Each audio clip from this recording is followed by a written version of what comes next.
ल साथीहरू, आजको नेचुरल भ्यू हेर्नुस् त।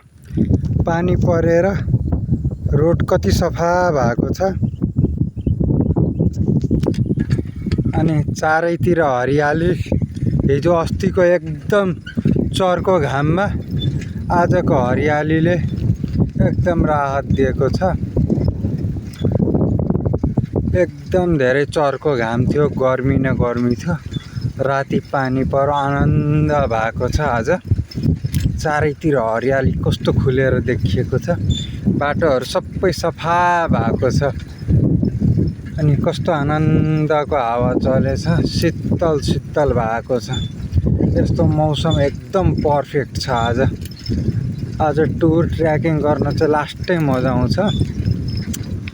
बाटोहरू पनि कति राम्रो भएको छ। आज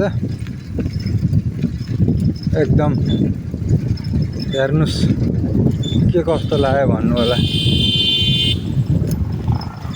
तपाईहरुलाई।